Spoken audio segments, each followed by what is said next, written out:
एक नवविवाहिता शादी के 6 महीने बाद अपने पति से कहती है कहीं घूमने चलने के लिए। तब पति उसे एक पिकनिक स्पॉट पर लेकर जाता है। एक मंदिर होता है, पहाड़ी इलाका है, उससे कुछ दूरी पर एक बहुत सुंदर जलाशय होता है। उसी जलाशय के पास जाकर पति पत्नी बैठ जाते हैं, एक दूसरे से बातचीत करने लगते हैं। फिर उनकी नज़र जलाशय के उस तरफ जाती है तो देखते हैं कि कई लड़के ग्रुप में हैं और वह दारू पी रहे हैं, गांजा पी रहे हैं और लिट्टी चोखा बनाकर खुद खा रहे हैं, हुड़दंग कर रहे हैं। पति पत्नी बातचीत करते हुए उनको देखते रहते हैं, लेकिन तभी थोड़ी ही देर बाद अचानक से वह लोग नशे में लड़खड़ाते कदमों से आकर पति पत्नी के चारों तरफ सर्कल बना के खड़ा हो जाते हैं। पति उनके इरादे को भांप जाता है, उन्हें दूर रहने के लिए कहता है, लेकिन वे लोग नशे में चूर थे और उसकी पत्नी को छेड़ने लगते हैं। तब पति से बर्दाश्त नहीं होता है और दोनों तरफ से मारपीट शुरू हो जाती है। वे लोग संख्या में ज़्यादा थे, इसलिए पति के साथ मारपीट करते हैं और मारपीट करने के बाद उसके हाथ पांव को तोड़कर एक पेड़ से बांध देते हैं।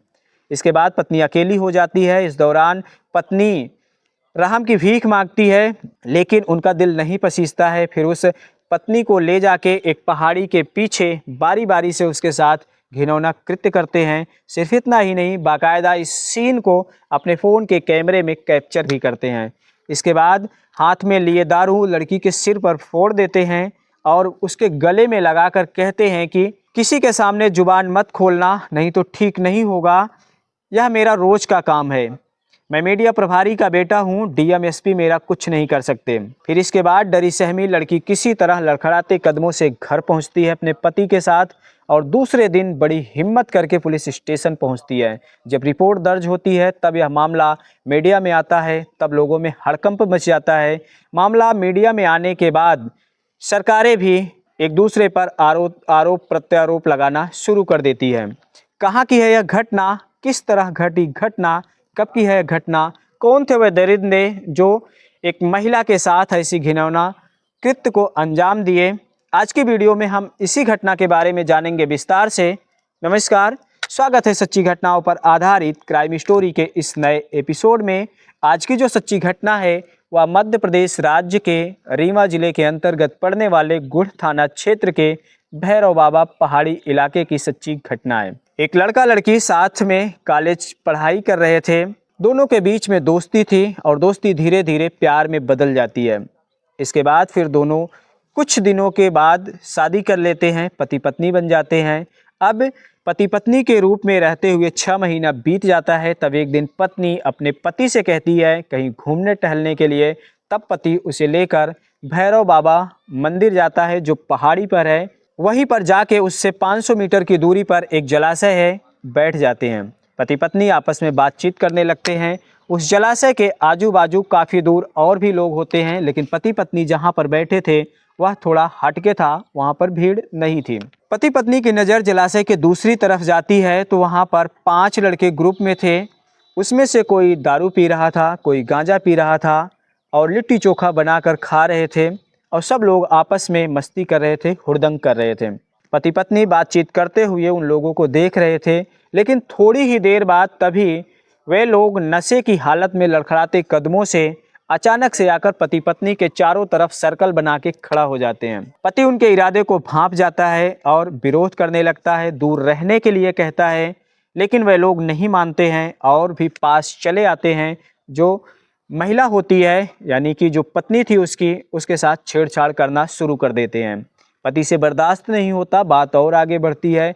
फिर वह लोग मारपीट शुरू कर देते हैं और 5 लोग थे तो पति अकेले था। पत्नी के साथ मारपीट कर उसका हाथ पांव तोड़ देते हैं, फिर एक पेड़ में रस्सी के सहारे बांध देते हैं। इसके बाद पत्नी अकेली हो जाती है। उन लोगों से रहम की भीख मांगती है। पत्नी अपने पति को छोड़ देने की दुहाई देती है, लेकिन उन लोगों का दिल जरा सा भी नहीं पसीजता है, बल्कि उस महिला को घसीट कर लेके जाते हैं। एक पहाड़ी होता है, उस पहाड़ी के पीछे पत्नी रोती रहती है, चिल्लाती रहती है, लेकिन वे लोग धीरे धीरे उसके बदन से कपड़े उतारना शुरू कर देते हैं। बाकायदा 5 लोग बारी बारी से उसके साथ ऐसी घटना को अंजाम देते हैं, उसका गैंगरेप करते हैं। इतना ही नहीं बल्कि उस सीन को मोबाइल में कैप्चर भी करते हैं। इस दौरान उसमें से एक लड़का अपने एक दोस्त के पास मोबाइल पे फ़ोन करके कहता है कि जल्दी आ जाओ, अच्छे मुर्गे फंसे हैं, नहीं देर करोगे तो नुकसान तुम्हारा होगा, जल्दी आओगे तो फ़ायदे में रहोगे। इसके बाद 3 लड़के और आते हैं जो बाइक से गए थे ठेके पर दारू लाने के लिए। अब कुल मिलाकर 8 लोग हो जाते हैं। 8 में से 5 उस महिला के साथ बाकायदा रेप करते हैं। 3 लोग जो और थे वह वीडियो बनाते हैं, खड़े रहते हैं, देखते रहते हैं। 8 लोग उस महिला के साथ ऐसी घिनौनी घटना को अंजाम देने के बाद हाथ में ली हुई दारू की बोतल उस लड़की के सिर पे मार देते हैं। बोतल टूट जाती है। फिर नुकीला उसके गले में फंसा कर कहते हैं कि तुमने अगर जुबान खोला तो ठीक नहीं होगा, यह मेरा रोज का काम है। डीएम एसपी मेरा कोई कुछ नहीं कर पाएगा, मैं मीडिया प्रभारी का बेटा हूँ। फिर लड़की उन लोगों के सामने गिड़गिड़ाती रहती है। इसके बाद उसकी बाइक की चाबी देते हैं, उसका जो फ़ोन छीन लिए थे वो सब देते हैं। फिर लड़की किसी तरह लड़खड़ाते कदमों से अपने पति के साथ घर पहुंचती है। रात भर डरे सहमे पति पत्नी सो नहीं पाते हैं। दूसरे दिन किसी तरह हिम्मत करके पुलिस स्टेशन पहुंचते हैं। यह घटना 21 अक्टूबर दोपहर को घटी। दूसरे दिन 22 अक्टूबर दोपहर में पति पत्नी पुलिस स्टेशन पहुंचे। वहां पर जाके अपनी आप बीती बताते हैं। रिपोर्ट को दर्ज किया जाता है। तब पुलिस सख्ते में आती है और घटनास्थल पर पहुंचती है और इस घटना से संबंधित साक्ष्य जुटाने के लिए करीब 300 लोगों को हिरासत में लेकर पूछताछ करती है।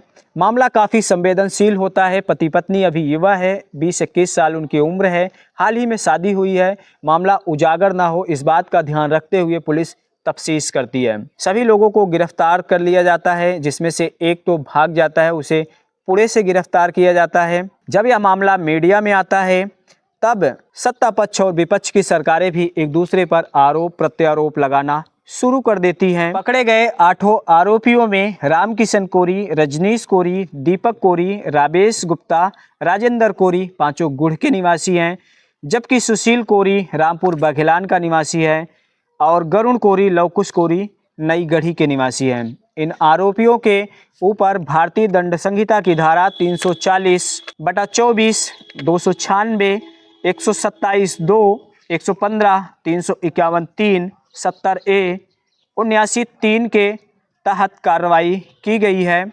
और आरोपियों से जब पुलिस ने पूछताछ किया तो उन्होंने बताया कि हम 8 लोगों में से 3 हमारे सहयोगी थे, जबकि 5 लोगों ने लड़की के साथ दुष्कर्म किया और सभी लोग पुलिस के सामने हाथ जोड़कर गिड़गिड़ाने लगे, दुहाई देने लगे, मुझे छोड़ दो, मैं गरीब के घर का हूँ, मैं मजदूरी करता हूँ, मैं मर जाऊँगा, इस तरह की बातें करने लगे।